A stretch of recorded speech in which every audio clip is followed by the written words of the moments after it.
bonjour. Oui, bonjour, je viens d'avoir un accident. D'accord, vous êtes à quelle adresse? On est sur la départementale 111 là. Et vous avez eu un accident seul? Non, une voiture en collision, elle a raté le stop. D'accord, il y a combien de blessés? Je crois qu'il y a 2 enfants, moi et une conductrice. D'accord, est-ce que tout le monde est sorti des voitures? Moi oui, et là-bas la dame non, la conductrice non, les enfants oui. On arrive, je vous envoie les pompiers. Ça marche, merci.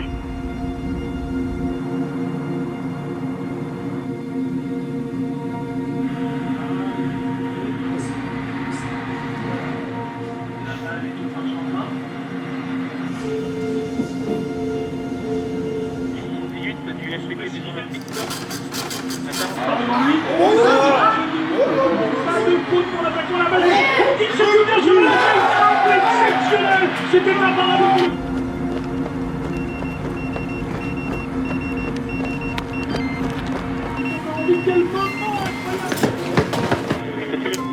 Départ VSRM, sens province Paris, décart 29 pour un accident, VL. On se donne 1 heure à partir du moment en fait, où la victime a eu son accident pour qu'elle soit dirigée vers une structure hospitalière.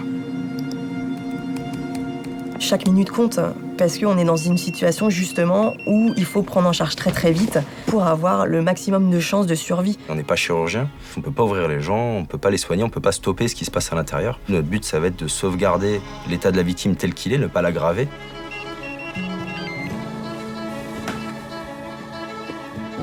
Nous, au niveau pompier, la seule partie sur laquelle on peut intervenir, c'est notre partie d'extraction de victimes. Une des incarcérations il y a 30 ans, une des incarcérations aujourd'hui, on a dû diviser par 2 ou par 3 le temps pour les mêmes chocs, ça c'est sûr. Province Paris, ok. Sur mes premières interventions, je me souviens, les anciens nous disaient « Ah, ce soir, eh bien, on risque de faire les accidents de la route parce que les gens vont partir en week-end avec des fois des familles à bord d'un véhicule et qui prenaient des risques inconsidérables. »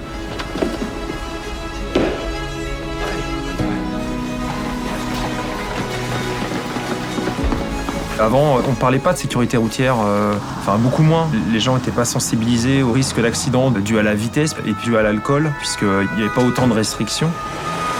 Ok, venez les gars. Les ceintures, au début, c'était pas obligatoire. Hein. Rappelez-vous, en 1972, la France battait le triste record des accidents avec 16 617 tués en un an. Vous pensez que la ceinture n'est valable que pour les coups de frein? Moi, je crois. Pour quelle raison ne la mettez-vous pas? Parce que ça me gêne pour conduire. Non, j'aimerais pas être ficelé. Vous pensez que le 50 km/h, ça va changer la mentalité des automobilistes? Ça va les énerver plutôt qu'autre chose. Certainement. Vous roulez à combien? Moi, avec 210 quand je peux. Pour réduire l'hécatombe sur les routes, ceinture obligatoire, limitation de vitesse, alcotest, mais on n'avait jamais vraiment conçu une voiture où le souci de la sécurité est la première préoccupation. Or, cette voiture a été mise en chantier par la régie Renault. Nous sommes aujourd'hui le seul constructeur à utiliser une ceinture de 60 mm de large pour diminuer les pressions sur la paroi thoracique. La collaboration avec Renault nous permet d'avoir des véhicules de nouvelle génération, donc ceux que vous achetez aujourd'hui en concession. Donc on permet de les avoir en avance et de pouvoir travailler dessus. Et le jour J, d'être opérationnel en intervention, quoi. C'est un véritable plus. Ces voitures-là, c'est des voitures d'essai. Hein. Ça permet de découper des voitures qui sont récentes. D'ailleurs, quand on commence à donner le coup de cisaille dans le montant du dernier espace, ça nous fait mal au cœur parce qu'on se dit qu'on aurait bien voulu l'avoir chez nous aussi, quoi. Quand on arrive en intervention, on peut trouver des QR codes Renault sur les véhicules accidentés. Et en fait, ça nous donne la carte d'identité du véhicule. On se base sur les gens qui ont le savoir, qu'on va parler de l'expérience de nos formateurs. Ces personnes-là, vous nous apportez les billes, en fait. On rebondit sur nos erreurs et on fait des erreurs en manœuvre pour justement ne pas les reproduire sur les interventions. Oui.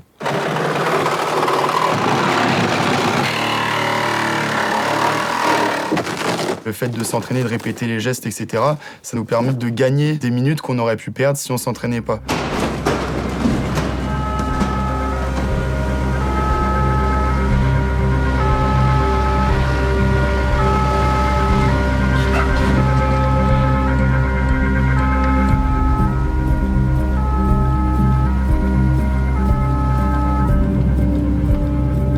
Au-delà de ça, Renault nous invite à tout ce qui est validation des fiches d'aide à la décision sur leur nouveau modèle. Donc on a un pompier effectivement des Yvelines qui travaille avec eux. Donc c'est pour ça que sur certains véhicules, il est un peu incliné. C'est juste en fonction du gabarit du véhicule et de notre capacité après d'accès. D'avoir un pompier déjà sur place donne déjà ce regard un peu pompier, même à la création du véhicule. Donc c'est des petits détails, mais c'est vraiment travailler avec vous à chaque fois. Donc c'est bien tout l'intérêt de la collaboration. Je pense qu'on doit être le seul constructeur automobile à avoir écrit des règles techniques de conception dédiées aux sapeurs-pompiers. Bon, maintenant, j'attire aussi votre attention sur cette grande nouveauté qui est le Q-Rescue, qui est d'office installé sur la voiture. Ça permet de donner notre avis sur les matériaux, sur peut-être des modifications qu'il y a à avoir, sur certaines petites choses. Si jamais vous devez éteindre un véhicule électrique en feu, cette partie-là, qui est thermofusible, se trouve juste au-dessous, au niveau de la batterie. Du coup, vous allez le percuter avec le jet de la lance, et voilà. Le Fireman Access est une innovation donc Renault avec l'appui de quelques sapeurs-pompiers qui ont porté ce projet-là. Et en fait, c'est tout simplement dans la conception de la batterie d'avoir un accès à un trou.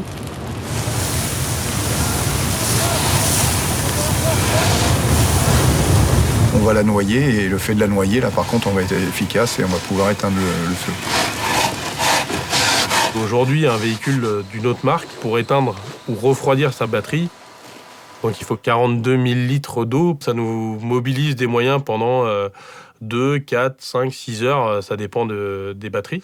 Aujourd'hui, le Fireman Access nous permet en quelques minutes de noyer la batterie et d'éviter d'y passer beaucoup trop de temps. Oui, ce serait avantageux que les autres constructeurs aient cette même démarche parce que, une nouvelle fois, ça pourrait nous permettre d'anticiper.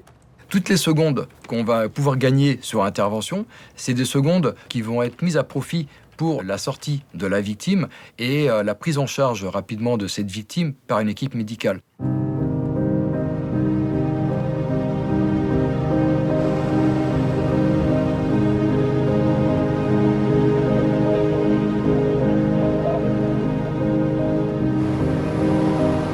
On arrive tellement vite sur l'intervention qu'on voudrait en fait relire nos protocoles, tout ça pour être sûr, et puis on n'a vraiment pas trop le temps. On est vraiment dans l'adrénaline. On parle avec son conducteur pour savoir comment on va procéder, selon où se positionne la victime, tout ça. Je lui dis comment on va faire. On travaille complètement main dans la main. Il y a une communication qui est constante. De toute façon, on ne pourrait pas travailler sinon. Ce qu'on appelle l'écureuil, c'est celui qui va avoir le plus de contact avec la victime, du début jusqu'à la fin de l'intervention. C'est souvent l'infirmier qui va devoir pénétrer au sein de la voiture où la victime est incarcérée, évaluer l'état de la victime, prendre des constantes, juste savoir si la victime est consciente ou alors vraiment, si c'est une urgence absolue, faire les premiers soins très rapidement avant la désincarcération.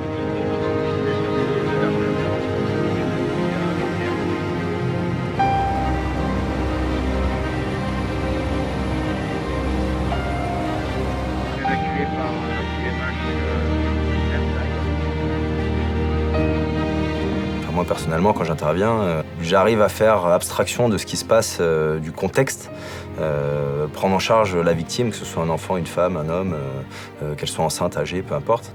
Et je vais arriver à garder ce côté professionnel. Par contre, la décharge, elle se fait souvent plus tard. Faut pas trop se mettre à la place des victimes parce que sinon on s'en sort pas. Faut se blinder en fait, tout simplement, pour éviter ça. Chacun a son mécanisme de défense en fait. Il y en a qui s'en détachent beaucoup et qui, en parlant rigolant pour s'en détacher, on a chacun notre moyen en fait de prendre du recul face à la mort. Moi, je l'ai pas encore trouvé. Comment je fais ? Je fais. Je sais pas, je vais sur le terrain et puis j'essaie de me dire que je vais réussir à gérer la situation, que je suis là pour ça et puis que si j'ai besoin, j'aurai de l'aide.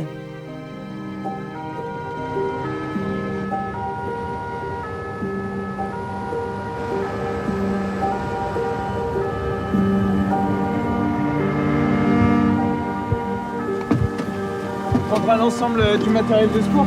Reçu.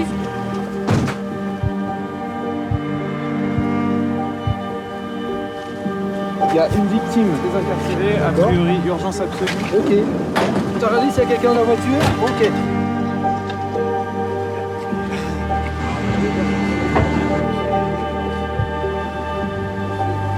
Bonjour madame. Je m'appelle Laure, je suis pompier. Voilà, on est bien sur une Clio 5. On fera une sortie longitudinale à l'arrière. Comment ça va, madame? Laure, elle est au contact de la victime. Elle est consciente? Elle est consciente. Ventile. Je suis allée aux nouvelles, hein. Vos enfants vont bien. Ils sont pris en charge actuellement par les pompiers, ne vous inquiétez pas. D'accord, donc vous allez entendre des bruits et vous allez voir plusieurs personnes s'agiter autour de vous, n'ayez pas peur.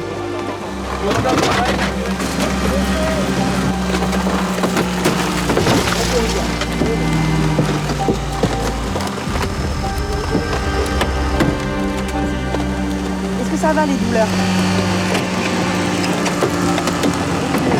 On va procéder à l'extraction de la victime. Vous enlevez vos gants de travail. On va passer en gants propres. Rémi au bassin, passe Alexandre, prends les épaules, Damien, prends les autres épaules. Vous allez sortir dans de bonnes conditions rapidement.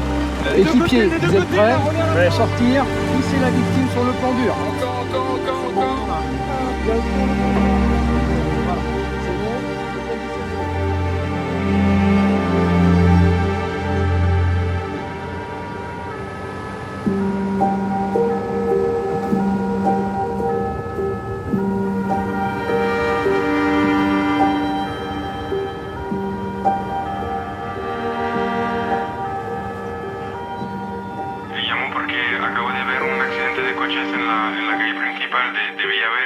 Mi mensaje para todas las marcas de vehículos es que incluyan en el proceso de fabricación y de diseño a los servicios de emergencia, que cuenten con nosotros.